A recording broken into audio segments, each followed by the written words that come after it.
आज हम प्रेरितों के काम में अध्याय 8, 9 और 10 का अध्ययन करेंगे। अध्याय 8।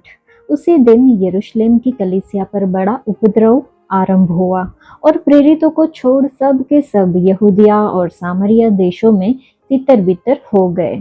कुछ भक्तों ने स्तिफनुस को कब्र में रखा और उसके लिए बड़ा विलाप किया। शाऊल कलीसिया को उजाड़ रहा था और घर-घर घुसकर पुरुषों और स्त्रियों को घसीट-घसीट कर बंदी गृह में डालता था। जो तितर-बितर हुए थे वे सुसमाचार सुनाते हुए फिरे और फिलिपुस सामरिया नगर में जाकर लोगों में मसीह का प्रचार करने लगा। जो बातें फिलिपुस ने कही उन्हें लोगों ने सुनकर और जो चिन्ह वह दिखाता था उन्हें देखकर एक चित्त होकर मन लगाया, क्योंकि बहुतों में से अशुद्ध आत्माएं बड़े शब्द से चिल्लाती हुई निकल गई और बहुत से लकवे के रोगी और लंगड़े भी अच्छे किए गए और उस नगर में बड़ा आनंद छा गया। इससे पहले उस नगर में शमौन नामक एक मनुष्य था जो जादू टोना करके सामरिया के लोगों को चकित करता और अपने आप को एक बड़ा पुरुष बताता था। छोटे से बड़े तक सब उसका सम्मान कर कहते थे, यह मनुष्य परमेश्वर की वह शक्ति है जो महान कहलाती है। उसने बहुत दिनों से उन्हें अपने जादू के कामों से चकित कर रखा था, इसीलिए वे उसको बहुत मानते थे। परंतु जब उन्होंने फिलिपुस का विश्वास किया, जो परमेश्वर के राज्य और यीशु के नाम का सुसमाचार सुनाता था, तो लोग क्या पुरुष क्या स्त्री बपतिस्मा लेने लगे। तब शमौन ने स्वयं भी विश्वास किया और बपतिस्मा लेकर फिलिपुस के साथ रहने लगा। वह चिन्ह और बड़े बड़े सामर्थ्य के काम होते देखकर चकित होता था। जब प्रेरितों ने जो यरूशलेम में थे सुना कि सामरियों ने परमेश्वर का वचन मान लिया है, तो पतरस और यूहन्ना को उनके पास भेजा। उन्होंने जाकर उनके लिए प्रार्थना की कि पवित्र आत्मा पाए, क्योंकि वह अब तक उनमें से किसी पर न उतरा था। उन्होंने तो केवल प्रभु यीशु के नाम में बपतिस्मा लिया था। तब उन्होंने उन पर हाथ रखे और उन्होंने पवित्र आत्मा पाया। जब शमौन ने देखा कि प्रेरितों के हाथ रखने से पवित्र आत्मा दिया जाता है, तो उनके पास रुपये लाकर कहा, यह अधिकार मुझे भी दो कि जिस किसी पर हाथ रखूं वह पवित्र आत्मा पाए। पतरस ने उससे कहा, तेरे रुपये तेरे साथ नष्ट हो, क्योंकि तूने परमेश्वर का दान रुपयों से मोल लेने का विचार किया। इस बात में न तेरा हिस्सा है न भाग, क्योंकि तेरा मन परमेश्वर के आगे सीधा नहीं। इसलिए अपने इस बुराई से मन फिराकर प्रभु से प्रार्थना कर, संभव है तेरे मन का विचार क्षमा किया जाए, क्योंकि मैं देखता हूँ कि तू पित्त किसी कड़वाहट और अधर्म के बंधन में पड़ा है। शमौन ने उत्तर दिया, तुम मेरे लिए प्रभु से प्रार्थना करो कि जो बातें तुमने कही उनमें से कोई मुझ पर न आ पड़े। अतः वे गवाही देकर और प्रभु का वचन सुनकर यरूशलेम को लौट गए और सामरियों के बहुत से गांवों में सुसमाचार सुनाते गए।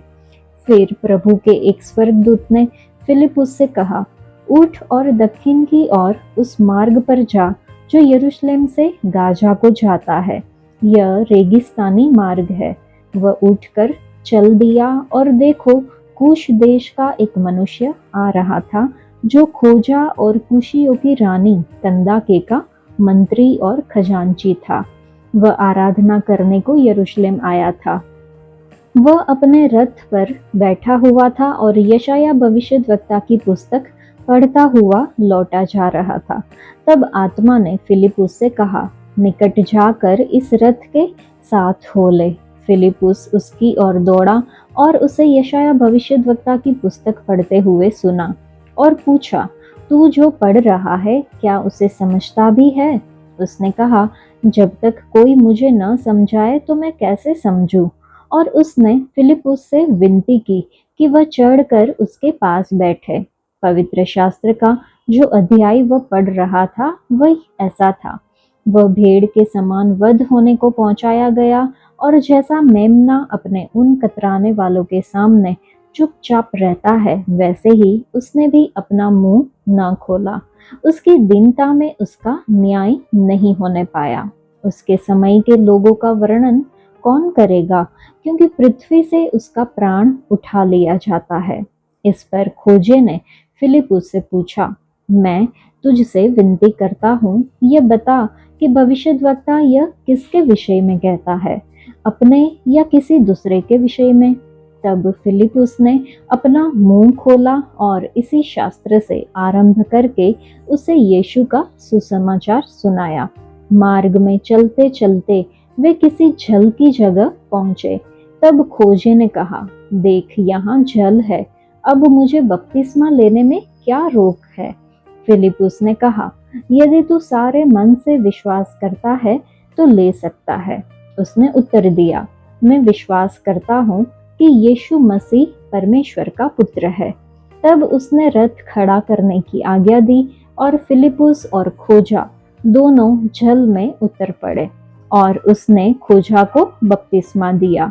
जब वे जल में से निकलकर ऊपर आए तो प्रभु का आत्मा फिलिपुस को उठा ले गया और खोजे ने उसे फिर न देखा और वह आनंद करता हुआ अपने मार्ग पर चला गया। फिलिपुस अशदोद में आ निकला और जब तक कैसरिया में न पहुंचा तब तक नगर नगर सुसमाचार सुनाता गया। इस अध्याय में शुरुआत के 3 वचन में हम देखते हैं कि कलीसिया को सताया जाता है और विश्वासी बिखर जाते हैं। बाद में फिलिपुस सामरिया में प्रचार करता है और इथियोपियाई खोजे को बपतिस्मा देता है और उसके बाद शमौन पवित्र आत्मा की सामर्थ खरीदने की कोशिश करता है, वो हमने देखा। हम समझ सकते हैं कि स्तिफनुस की शहादत के बाद सुसमाचार व्यापक रूप से फैलता गया। स्तिफनुस की शहादत के बाद जो यरूशलेम में यीशु की मृत्यु के बाद पहला उकसावा था। शाऊल कलीसिया को सताने में एक प्रमुख भूमिका निभाता है और स्तिफनुस के उत्पीड़न को उसके द्वारा देखा गया था। विश्वासी यहूदिया और सामरिया में बिखर गए, जो प्रेरितों के काम पहले अध्याय में यरूशलेम से परे उनके गवाह होने के लिए यीशु के आदेश को पूरा करते हैं। उत्पीड़न कलीसिया को नष्ट नहीं करता, बल्कि वह माध्यम बन जाता है जिसके द्वारा परमेश्वर का सेवकाई का विस्तार होता है।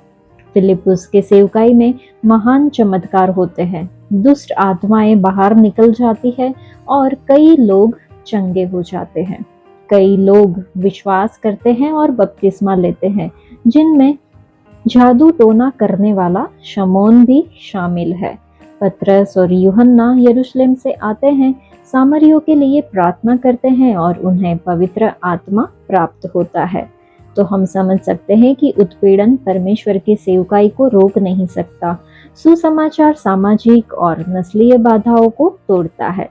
पवित्र आत्मा एक वरदान है, कोई ऐसी वस्तु नहीं जिसे खरीदा जा सके और जिस पर बहुत ज्यादा काम किया जाए। व्यक्तिगत सुसमाचार प्रचार मायने रखता है। एक आत्मा अनमोल है। पवित्र आत्मा के प्रति आज्ञा पालन परमेश्वरीय मुठभेड़ों की ओर ले जाती है।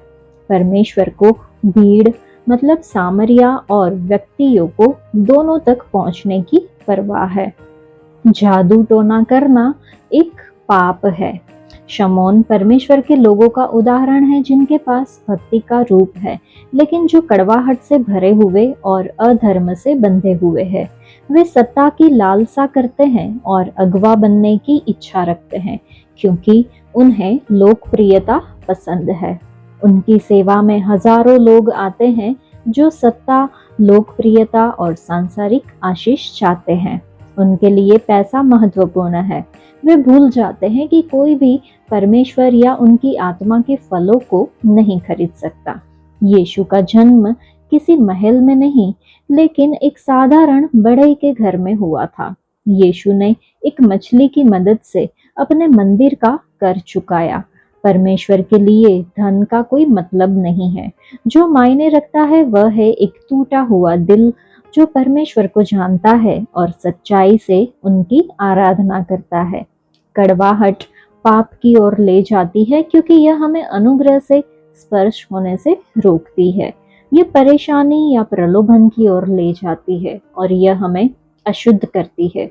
जो लोग कड़वे होते हैं वे आलोचना करने और गपशप करने में जल्दबाजी करते हैं, क्योंकि वे ईर्ष्या करते हैं और जो उनके पास नहीं है उसकी लालच रखते हैं। यही कारण है कि पौलुस हमें कड़वाहट से छुटकारा पाने के लिए कहता है, जो कि इफिसियों की पत्री अध्याय 4 में हम देख सकते हैं। सामरी जादूगर शमौन, उसको आकर्षण का केंद्र बनने में मजा आता था। उसने स्पष्ट रूप से अपना व्यापार सीखने के लिए बहुत पैसे खर्च किए थे। उसकी लोकप्रियता प्रेरितों द्वारा छीन ली गई, जिन्होंने पैसे खर्च करके अपनी सामर्थ्य नहीं बल्कि आत्मा की शक्ति से प्राप्त की। इसलिए शमौन ने मान लिया कि वह इसे खरीद सकता है। यह आत्मा के खिलाफ एक निंदा थी, जिसके खिलाफ यीशु ने चेतावनी दी थी। जो कोई भी पवित्र आत्मा को नीचा दिखाता है वह निंदा का दोषी है और इसे माफ नहीं किया जा सकता। जादूगर का दिल परमेश्वर के साथ सही नहीं था। उसे पश्चाताप करने और क्षमा के लिए प्रार्थना करने की जरूरत थी। ध्यान दे कि पतरस ने प्रेरितों के काम इसी अध्याय में अगर शब्द का उपयोग किया है। लालच करने और पवित्र आत्मा के उपहारों को खरीदने की कोशिश करने का शमौन का पाप ईशनिंदा था। यीशु ने कहा कि इसे माफ नहीं किया जाएगा। हमें भी प्रार्थना करनी चाहिए कि हम अपने दिलों में छल कपट भरे विचारों के साथ आत्मा के फल और उपहारों का लालच न करें। हमें प्रार्थना करनी होगी कि हे पवित्र आत्मा, हम अपने मन में गलत विचारों के साथ कभी भी आपके उपहारों का लालच न करें। अगर आप अपने उपहारों को रोकते हैं तो हम कभी भी कड़वाहट को अपने अंदर जहर न बनने दे। हमारी आंखें खोले ताकि हम देख सके कि हमारे दिल कितने धोखेबाज है और हमें पाप के बंधन से छुटकारा पाने में मदद करे। इसे अपने प्यार के बंधन से बदले, यीशु मसीह के नाम में, आमेन। वचन 29 को जब हम पढ़ते हैं तो लिखा है कि तब आत्मा ने फिलिपुस से कहा, निकट जाकर इस रथ के साथ हो ले। पवित्र आत्मा फिलिपुस को, जो स्तिफनुस के साथ चुने गए 7 लोगों में से एक था, एक कुशी खोजे को प्रचार करने का निर्देश देता है। यहूदी व्यवस्था के तहत खोजे को दुगना बहिष्कृत किया गया था, एक खोजे के रूप में, और एक कुशी के रूप में वह एक गैर यहूदी भी था। फिर भी यशाया की पुस्तक में अध्याय 56 में वचन 3 और 5 में फिलिपुस के खोजे से मिलने से सदियों पहले परमेश्वर ने घोषणा की, जो परदेशी यहोवा से मिल गए हैं वे न कहे कि यहोवा हमें अपनी प्रजा से निश्चय अलग करेगा, और खोजे भी न कहे कि हम तो सूखे वृक्ष हैं। मैं उनको बेटों और बेटियों से बेहतर नाम दूंगा। मैं उन्हें एक सनातन नाम दूंगा जो हमेशा बना रहेगा।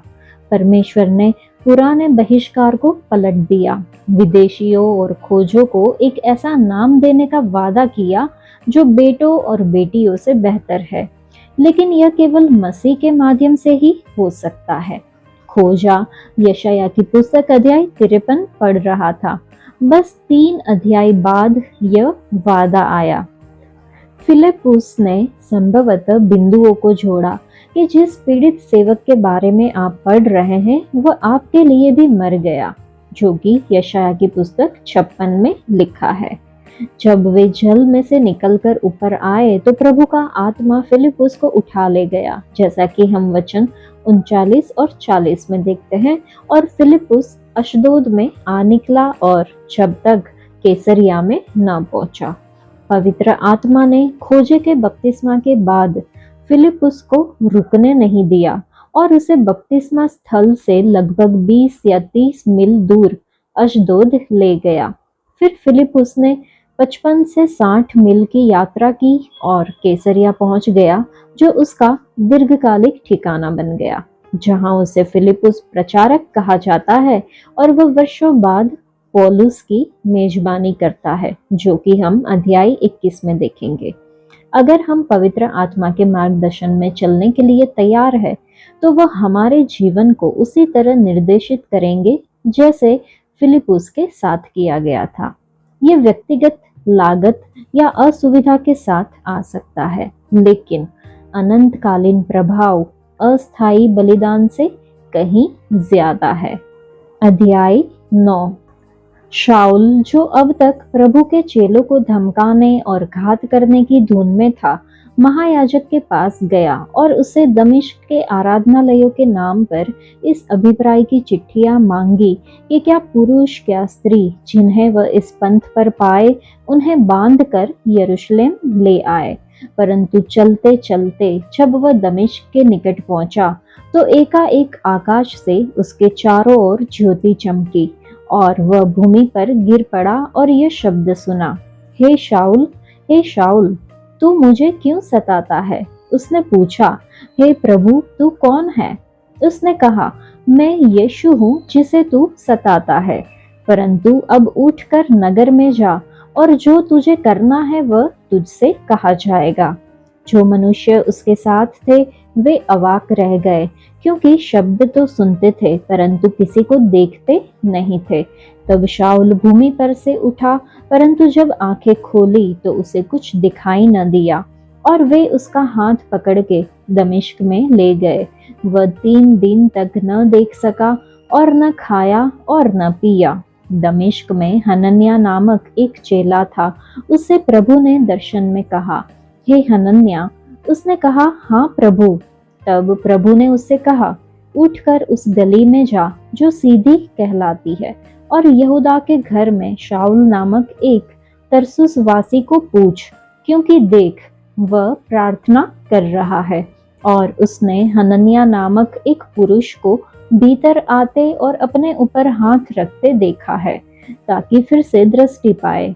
हनन्याह ने उत्तर दिया, हे प्रभु, मैंने इस मनुष्य के विषय में बहुतों से सुना है कि इसने यरूशलेम में तेरे पवित्र लोगों के साथ बड़ी बड़ी बुराइयां की है, और यहाँ भी इसको प्रधान याजकों की ओर से अधिकार मिला है कि जो लोग तेरा नाम लेते हैं उन सब को बांध ले। परंतु प्रभु ने उससे कहा, तू चला जा, क्योंकि वह तो अन्य जातियों और राजाओं और इस्राएलियों के सामने मेरा नाम प्रकट करने के लिए मेरा चुना हुआ पात्र है, और मैं उसे बताऊंगा कि मेरे नाम के लिए उसे कैसा कैसा दुख उठाना पड़ेगा। तब हनन्याह उठकर उस घर में गया और उस पर अपना हाथ रखकर कहा, हे भाई शाऊल, प्रभु अर्थात यीशु, जो उस रास्ते में जिससे तू आया तुझे दिखाई दिया था, उसी ने मुझे भेजा है कि तू फिर दृष्टि पाए और पवित्र आत्मा से परिपूर्ण हो जाए। और तुरंत उसकी आंखों से छिलके से गिरे और वह देखने लगा, और उठकर बपतिस्मा लिया। फिर भोजन करके बल पाया। वह कई दिन उन चेलों के साथ रहा जो दमिश्क में थे, और वह तुरंत आराधनालयों में यीशु का प्रचार करने लगा कि वह परमेश्वर का पुत्र है। सब सुनने वाले चकित होकर कहने लगे, क्या यह वही व्यक्ति नहीं है जो यरूशलेम में उन्हें जो इस नाम को लेते थे नष्ट करता था, और यहाँ भी इसीलिए आया था कि उन्हें बांधकर प्रधान याजकों के पास ले जाए। परंतु शाऊल और भी सामर्थी होता गया और इस बात का प्रमाण दे देकर कि मसीह यही है, दमिश्क के रहने वाले यहूदियों का मुंह बंद करता रहा। जब बहुत दिन बीत गए तो यहूदियों ने मिलकर उसे मार डालने का षड्यंत्र रचा, परंतु उनका षड्यंत्र शाऊल को मालूम हो गया। वे तो उसे मार डालने के लिए रात दिन फाटकों पर घात में लगे रहते थे, परंतु रात को उसके चेलों ने उसे टोकरे में बैठाया और शहरपनाह पर से लटका कर उतार दिया। यरूशलेम में पहुंचकर उसने चेलों के साथ मिल जाने का प्रयत्न किया, परंतु सब उससे डरते थे, क्योंकि उनको विश्वास न होता था कि वह भी चेला है। परंतु बरनबास ने उसे अपने साथ प्रेरितों के पास ले जाकर उनको बताया कि इसने किस रीति से मार्ग में प्रभु को देखा और उसने इससे बातें की। फिर दमिश्क में इसने कैसे हियाव से यीशु के नाम से प्रचार किया। वह उनके साथ यरूशलेम में आता जाता रहा और निधड़क होकर प्रभु के नाम से प्रचार करता था और यूनानी भाषा बोलने वाले यहूदियों के साथ बातचीत और वाद विवाद करता था, परंतु वे उसे मार डालने का यत्न करने लगे। यह जानकर भाई उसे कैसरिया ले आए और तरसुस को भेज दिया। इस प्रकार सारे यहूदिया और गलील और सामरिया में कलीसिया को चैन मिला और उसकी उन्नति होती गई और वह प्रभु के भय और पवित्र आत्मा की शांति में चलती और बढ़ती गई। फिर ऐसा हुआ कि पतरस हर जगह फिरता हुआ उन पवित्र लोगों के पास भी पहुंचा जो लुद्दा में रहते थे। वहां उसे एनियास नामक लकवे का रोगी एक मनुष्य मिला जो 8 वर्ष से खाट पर पड़ा था। पतरस ने उससे कहा, हे एनियास, यीशु मसीह तुझे चंगा करता है, उठ अपना बिछौना बिछा। तब वह तुरंत उठ खड़ा हुआ। तब लुद्दा और शारोन के सब रहने वाले उसे देखकर प्रभु की ओर फिरे। याफा में तबीता अर्थात दोरकास नामक एक विश्वासिनी रहती थी। वह बहुत से भले भले काम और दान किया करती थी। उन्हीं दिनों में वह बीमार होकर मर गई और उन्होंने उसे नहलाकर अटारी पर रख दिया, इसलिए कि लुद्दा याफा के निकट था। चेलों ने यह सुनकर कि पतरस वहां है, 2 मनुष्य भेजकर उससे विनती की, हमारे पास आने में देर न कर। तब पतरस उठकर उनके साथ हो लिया और जब वह पहुंचा तो वे उसे उस अटारी पर ले गए। सब विधवाएं रोती हुई उसके पास आ खड़ी हुई और जो कुर्ते और कपड़े दोरकास ने उनके साथ रहते हुए बनाए थे दिखाने लगी। तब पतरस ने सबको बाहर कर दिया और घुटने टेक कर प्रार्थना की और शव की ओर देखकर कहा, हे तबीता उठ। तब उसने अपनी आंखें खोल दी और पतरस को देखकर उठ बैठी। उसने हाथ देकर उसे उठाया और पवित्र लोगों और विधवाओं को बुलाकर उसे जीवित दिखा दिया। यह बात सारे याफा में फैल गई और बहुतेरों ने प्रभु पर विश्वास किया। और पतरस याफा में शमौन नामक किसी चमड़े का धंधा करने वाले के यहाँ बहुत दिन तक रहा। इस अध्याय में हम देखते हैं कि शाऊल जो था उसको दमिश्क के रास्ते पर पुनर्जीवित मसीह का मिलन होता है। प्रकाश से अंधा होकर उसे हनन्याह के पास ले जाया जाता है जो उसकी दृष्टि बहाल करता है और उसे बपतिस्मा देता है। अनुभव से रूपांतरित होकर शाऊल ने सुसमाचार का प्रचार करना शुरू कर दिया, जिसमें जीवन बदलने के लिए परमेश्वर की कृपा की सामर्थ्य का प्रदर्शन किया गया। इस अध्याय में वचन 5 को जब हम पढ़ते हैं तो उसने पूछा, हे प्रभु तू कौन है? उसने कहा, मैं यीशु हूँ जिसे तू सताता है। इस अध्याय में प्रेरित पौलुस शाऊल के परिवर्तन का वर्णन करता है जब वह दमिश्क की ओर यात्रा कर रहा था, जहां उसका इरादा प्रभु का अनुसरण करने वालों को ढूंढने और उन्हें मारने का था। तो स्वर्ग से उसके चारों ओर ज्योति चमकी और वह अपने घोड़े से गिर पड़ा। उसने एक आवाज सुनी, हे शाऊल तू मुझे क्यों सताता है? उसका जवाब बहुत ही दिलचस्प था। उसने पूछा, हे प्रभु तू कौन है? इसे पता चलता है कि उसे एहसास हुआ कि वह परमेश्वर से बात कर रहा था। हे प्रभु आप कौन है? हे प्रभु आप मुझसे क्या करवाना चाहते हैं? शाऊल ने 2 सबसे महत्वपूर्ण प्रश्न पूछे जो कोई भी व्यक्ति पूछ सकता है या फिर पूछना भी चाहिए। 1990 के दशक के गेलप सर्वेक्षण में लोगों से 3 प्रश्न चुनने के लिए कहा गया था जो वे परमेश्वर से पूछना चाहेंगे। सबसे ज्यादा 5 उत्तर आए थे कि क्या कभी विश्व में स्थायी शांति होगी? मैं एक बेहतर इंसान कैसे बन सकता हूँ? मेरे और मेरे परिवार का भविष्य क्या है? क्या कभी सभी बीमारियों का इलाज होगा? दुनिया में दुख क्यों है? यह अजीब है कि लोग परमेश्वर से ये प्रश्न पूछना चाहेंगे जबकि इनका उत्तर बाइबल में पहले से ही मौजूद है। लेकिन ये वास्तव में हमारे लिए पूछने के लिए सबसे महत्वपूर्ण प्रश्न नहीं है। शाऊल ने सही प्रश्न पूछे कि हे प्रभु आप कौन हैं? हमें ये प्रश्न नम्र हृदय से पूछना चाहिए और परमेश्वर से पूछना चाहिए। यीशु ने हमें दिखाया कि परमेश्वर कौन है और वह इस प्रश्न का उत्तर दे सकते हैं। शाऊल का प्रश्न व्यक्तिगत था। उसने प्रश्न में मैं शब्द के साथ पूछा, हे प्रभु, आप मुझसे क्या करवाना चाहते हैं?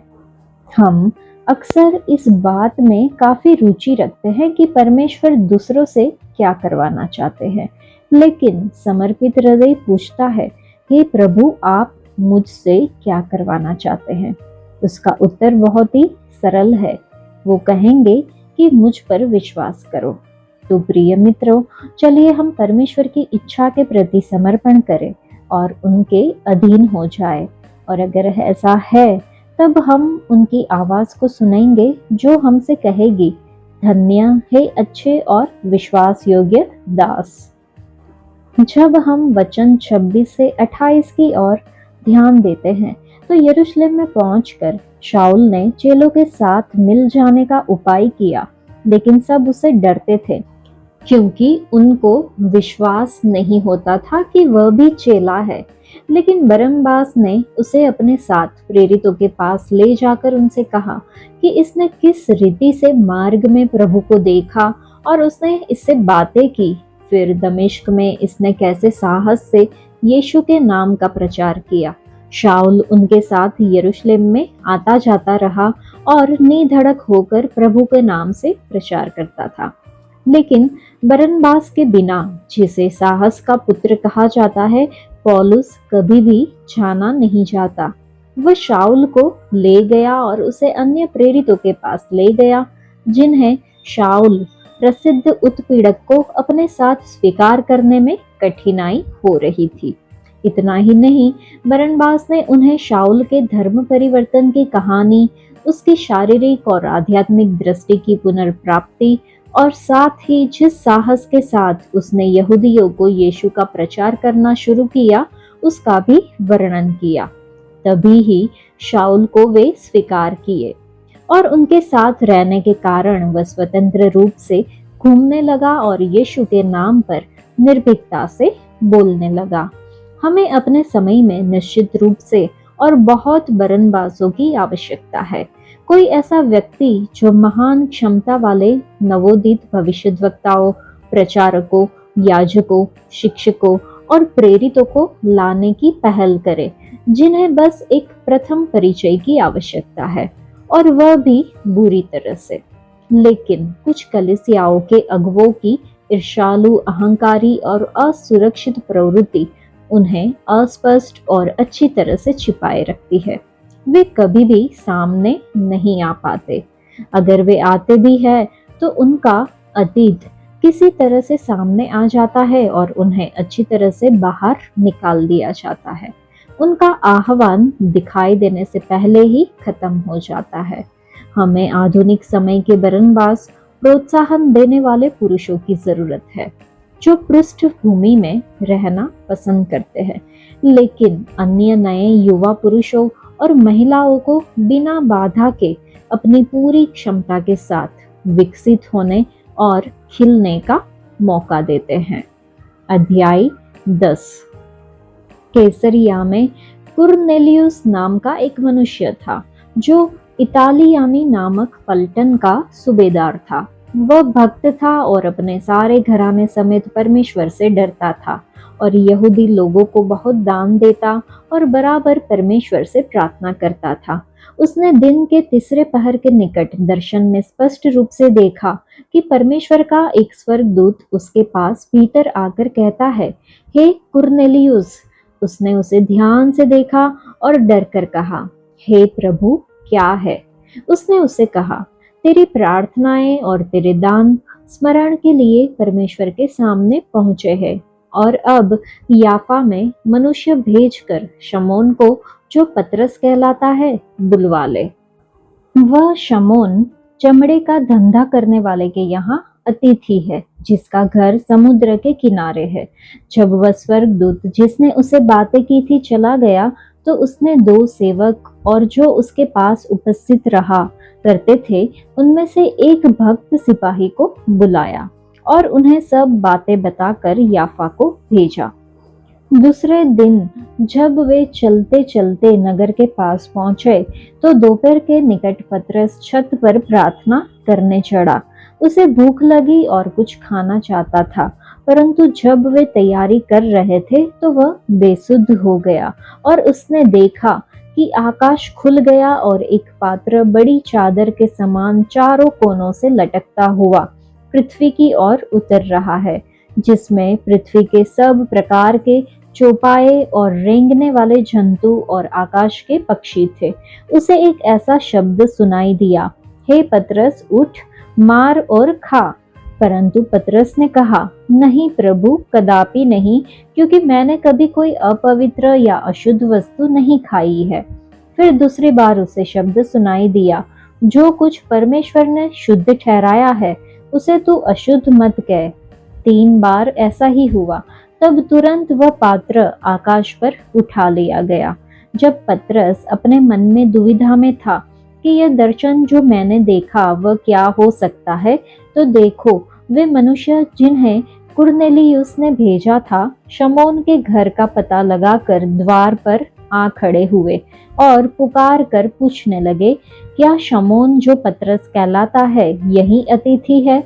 पतरस तो उस दर्शन पर सोच ही रहा था कि आत्मा ने उससे कहा, देख, 3 मनुष्य तेरी खोज में है, अतः उठकर नीचे जा और निसंकोच उनके साथ हो ले, क्योंकि मैं ही ने उन्हें भेजा है। तब पतरस ने उतरकर उन मनुष्यों से कहा, देखो, जिसकी खोज तुम कर रहे हो वह मैं ही हूँ। तुम्हारे आने का क्या कारण है? उन्होंने कहा, कुरनेलियुस सूबेदार, जो धर्मी और परमेश्वर से डरने वाला और सारी यहूदी जाति में सुनाम मनुष्य है, उसने एक पवित्र स्वर्गदूत से यह निर्देश पाया है कि तुझे अपने घर बुलाकर तुझसे वचन सुने। तब उसने उन्हें भीतर बुलाकर उनकी पहुनाई की। दूसरे दिन वह उनके साथ गया और याफा के भाइयों में से कुछ उसके साथ हो लिए। दूसरे दिन वे कैसरिया पहुंचे और कुरनेलियुस अपने कुटुंबियों और प्रिय मित्र को इकट्ठा करके उनकी बाट जो रहा था। जब पतरस भीतर आ रहा था तो कुरनेलियुस ने उसे भेंट की और उसके पांवों पर गिरकर उसे प्रणाम किया। परंतु पतरस ने उसे उठाकर कहा, खड़ा हो, मैं भी तो मनुष्य हूँ। और उसके साथ बातचीत करता हुआ भीतर गया और बहुत से लोगों को इकट्ठे देखकर उनसे कहा, तुम जानते हो कि अन्य जाति की संगति करना या उसके यहाँ जाना यहूदी के लिए अधर्म है, परंतु परमेश्वर ने मुझे बताया है कि किसी मनुष्य को अपवित्र या अशुद्ध न कहो। इसीलिए मैं जब बुलाया गया तो बिना कुछ कहे चला आया। अब मैं पूछता हूँ कि मुझे किस काम के लिए बुलाया गया? कुरनेलियुस ने कहा, इसी घड़ी पूरे 4 दिन हुए मैं अपने घर में तीसरे पहर प्रार्थना कर रहा था, तो देखो, एक पुरुष चमकीला वस्त्र पहने हुए मेरे सामने आ खड़ा हुआ और कहने लगा, हे कुरनेलियुस, तेरी प्रार्थना सुन ली गई है और तेरे दान परमेश्वर के सामने स्मरण किए गए हैं। इसलिए किसी को याफा भेजकर शमौन को, जो पतरस कहलाता है, बुला। वह समुद्र के किनारे शमौन, चमड़े का धंधा करने वाले के घर में अतिथि है। तब मैंने तुरंत तेरे पास लोग भेजे और तूने भला किया जो आ गया। अब हम सब यहाँ परमेश्वर के सामने हैं, ताकि जो कुछ परमेश्वर ने तुझसे कहा है उसे सुने। तब पतरस ने कहा, अब मुझे निश्चय हुआ कि परमेश्वर किसी का पक्ष नहीं करता, वरन हर जाति में जो उससे डरता और धर्म के काम करता है वह उसे भाता है। जो वचन उसने इस्राएलियों के पास भेजा जब उसने यीशु मसीह के द्वारा शांति का सुसमाचार सुनाया, वह वचन तुम जानते हो, जो यूहन्ना के बपतिस्मा के प्रचार के बाद गलील से आरंभ होकर सारे यहूदिया में फैल गया।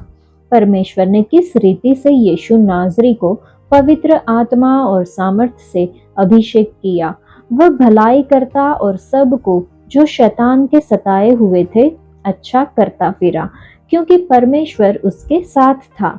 हम उन सब कामों के गवाह हैं जो उसने यहूदिया के देश और यरूशलेम में भी किए, और उन्होंने उसे काट पर लटका कर मार डाला। उसको परमेश्वर ने तीसरे दिन जिलाया और प्रकट भी कर दिया है, सब लोगों पर नहीं वरन उन गवाहों पर जिन्हें परमेश्वर ने पहले से चुन लिया था, अर्थात हम पर, जिन्होंने उसके मरे हुओं में से जी उठने के बाद उसके साथ खाया पिया। और उसने हमें आज्ञा दी कि लोगों में प्रचार करो और गवाही दो कि यह वही है जिसे परमेश्वर ने जीवितों और मरे हुओं का न्यायी ठहराया है। उसकी सब भविष्यद्वक्ता गवाही देते हैं कि जो कोई उस पर विश्वास करेगा उसको उसके नाम के द्वारा पापों की क्षमा मिलेगी। पतरस ये बातें कह ही रहा था कि पवित्र आत्मा वचन के सब सुनने वालों पर उतर आया, और जितने खतना किए हुए विश्वासी पतरस के साथ आए थे वे सब चकित हुए कि अन्य जातियों पर भी पवित्र आत्मा का दान उंडेला गया है, क्योंकि उन्होंने उन्हें भांति भांति की भाषा बोलते और परमेश्वर की बड़ाई करते सुना। इस पर पतरस ने कहा, क्या कोई जल की रोक कर सकता है कि ये बपतिस्मा न पाए जिन्होंने हमारे समान पवित्र आत्मा पाया है? और उसने आज्ञा दी कि उन्हें यीशु मसीह के नाम में बपतिस्मा दिया जाए। तब उन्होंने उससे विनती की कि वह कुछ दिन और उनके साथ रहे। इस अध्याय के पहले ही 2 वचन जब हम देखते हैं तो कुरनेलियुस एक गैर यहूदी जो अपने घराने समेत परमेश्वर का भय मानता था और इस्राएल के परमेश्वर यहोवा की सेवा करता था, हम देखते हैं। कैसरिया में कुरनेलियुस नाम का एक आदमी था जो रोमी सेना में एक अधिकारी था। हालांकि वह एक गैर यहूदी था, फिर भी वह और उसका परिवार इस्राएल के परमेश्वर यहोवा का भय मानते थे और जरूरतमंदों को उदारता से दान देकर एक धर्मपरायण जीवन जीते थे। यहूदी न होते हुए भी उसका और उसके परिवार का परमेश्वर के साथ एक घनिष्ठ रिश्ता था। यहूदी लोग इन गैर यहूदियों का सम्मान करते थे, लेकिन उनके साथ अपना जीवन साझा नहीं करते थे, क्योंकि वे उनके यहूदी जीवन शैली का पालन नहीं करते थे।